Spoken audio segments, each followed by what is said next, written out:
जो अपने आप में विश्वास नहीं करता वो नास्तिक है। प्राचीन धर्मों ने कहा है वो नास्तिक है जो ईश्वर में विश्वास नहीं करता। नया धर्म कहता है नास्तिक वो है जो अपने आप में विश्वास नहीं करता। सफलता प्राप्त करने के लिए जबरदस्त सतत प्रयत्न और इच्छा शक्ति की आवश्यकता है। प्रयत्नशील व्यक्ति कहता है मैं समुद्र पी जाऊंगा, मेरी इच्छा से पर्वत टुकड़े टुकड़े हो जाएंगे।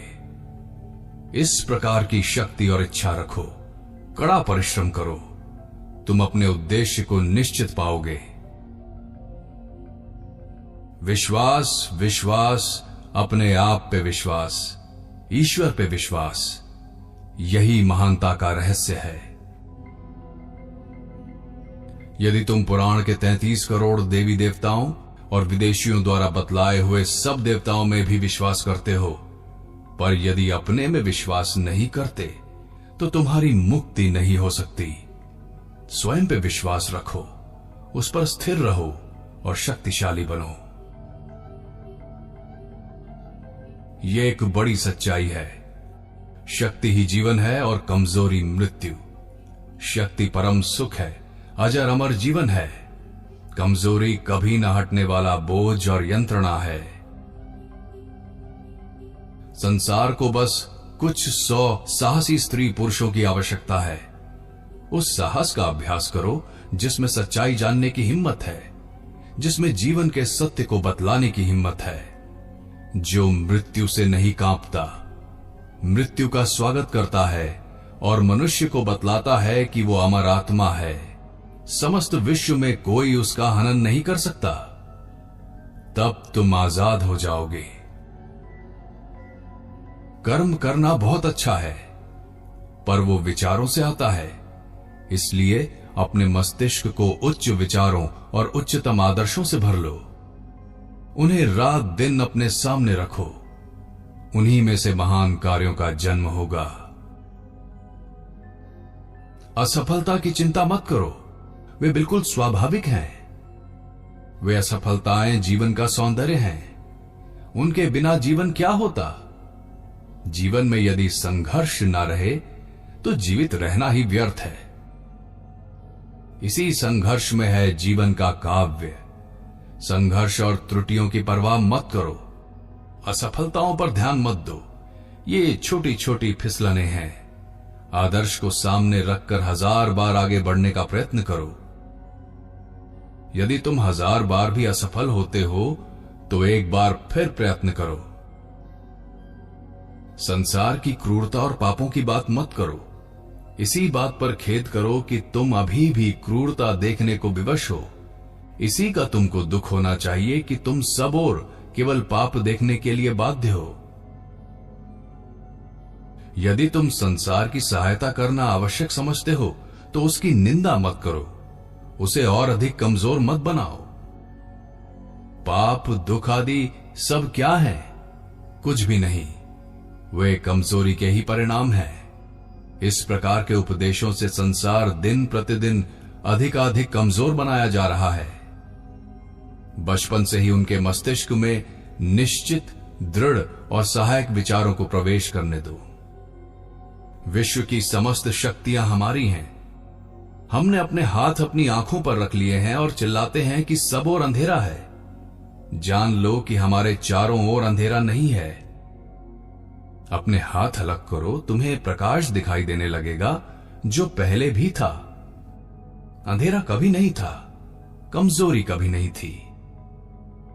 हम सब मूढ़ हैं जो चिल्लाते हैं कि हम कमजोर हैं, अपवित्र हैं। कमजोरी का इलाज कमजोरी का विचार करना नहीं, वरन शक्ति पर विचार करना है। मनुष्य को शक्ति की शिक्षा दो जो पहले से ही उसमें है।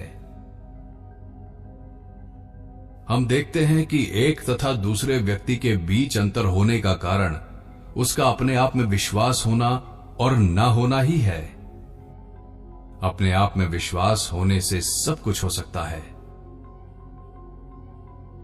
क्या तुम जानते हो तुम्हारे भीतर अभी भी कितना तेज, कितनी शक्तियां छुपी हुई हैं?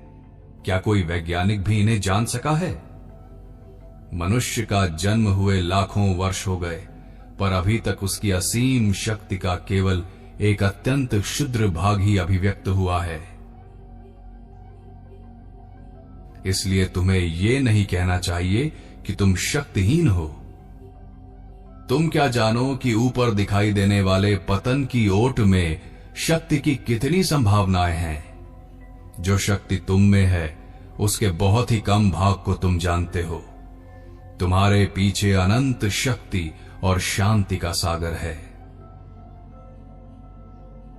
यदि मानव जाति के आज तक के इतिहास में महान पुरुषों और स्त्रियों के जीवन में सबसे बड़ी प्रवर्तक शक्ति कोई है तो वो है आत्मविश्वास।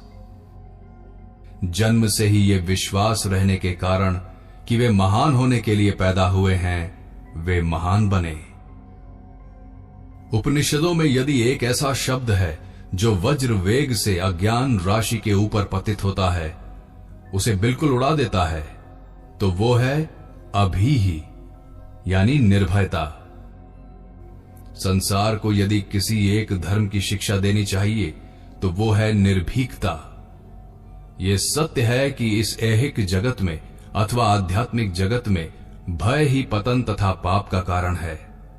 भय से ही दुख होता है, यही मृत्यु का कारण है तथा इसी के कारण सारी बुराई तथा पाप होता है। अपनी स्नायु शक्ति बढ़ाओ।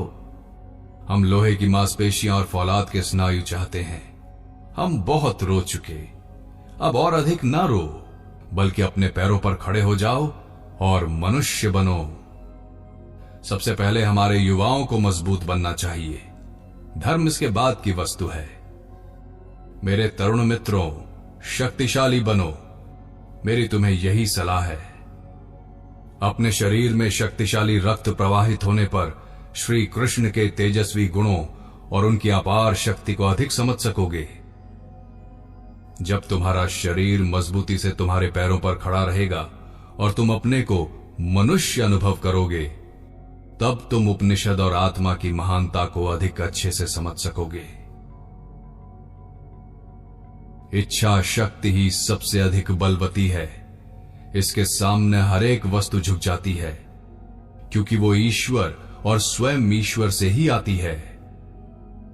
पवित्र और दृढ़ इच्छा शक्ति सर्वशक्तिमान है। क्या तुम इसमें विश्वास करते हो? मनुष्य, केवल मनुष्य ही हमें चाहिए, फिर हर एक वस्तु हमें प्राप्त हो जाएगी। हमें चाहिए केवल दृढ़, तेजस्वी, आत्मविश्वासी तरुण, ठीक ठीक सच्चे हृदय वाले युवक।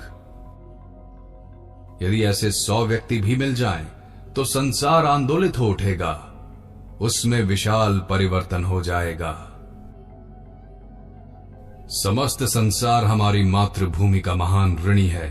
किसी भी देश को ले लीजिए, इस जगत में एक भी ऐसी जाति नहीं है जिसका संसार उतना ऋणी हो जितना कि वो यहाँ के धैर्यशील और विनम्र हिंदुओं का है। अनेकों के लिए भारतीय विचार, भारतीय रीति रिवाज, भारतीय दर्शन, भारतीय साहित्य पहली नजर में ही घृणास्पद प्रतीत होते हैं, पर यदि वे सतत प्रयत्न करें, पढ़ें तथा इन विचारों में निहित महान तत्वों से परिचित हो जाएं, तो परिणाम स्वरूप उनमें से 99% आनंद से विभोर होकर उन पर मुग्ध हो जाएंगे। अन्य देशों में धर्म की केवल चर्चा ही होती है, पर ऐसे धार्मिक पुरुष जिन्होंने धर्म को अपने जीवन में परिणत किया है, जो स्वयं साधक हैं, केवल भारत में ही हैं। अभी भी हमारे पास कुछ ऐसी बातें हैं जिनकी शिक्षा हम संसार को दे सकते हैं। यही कारण है कि सैकड़ों वर्ष तक अत्याचारों को सहने, लगभग 1000 वर्ष तक विदेशी शासन में रहने और विदेशियों द्वारा पीड़ित होने पर भी यह देश आज तक जीवित रहा है। उसके अभी भी अस्तित्व में रहने का कारण यही है कि वो सदैव और अभी भी ईश्वर का आश्रय लिए हुए है तथा धर्म एवं आध्यात्मिकता के अमूल्य भंडार का अनुसरण करता आया है।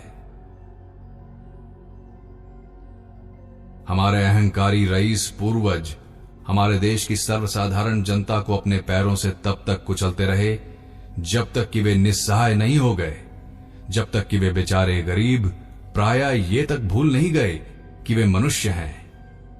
वे शताब्दियों तक केवल लकड़ी काटने और पानी भरने को इस तरह विवश किए गए कि उनका विश्वास हो गया कि वे गुलाम के रूप में जन्मे हैं। हमारे इस देश में अभी भी धर्म और आध्यात्मिकता विद्यमान है, जो मानो ऐसे स्रोत हैं जिन्हें आबाद गति से बढ़ते हुए समस्त विश्व को अपनी बाढ़ से आप्लावित कर पाश्चात्य तथा अन्य देशों को नवजीवन तथा नव शक्ति प्रदान करनी होगी।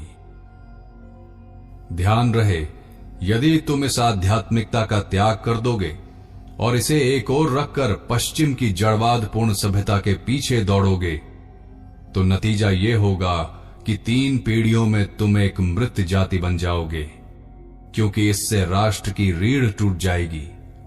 राष्ट्र की वो नींव जिस पर इसका निर्माण हुआ है नीचे धंस जाएगी और इसका फल सर्वांगीण विनाश होगा।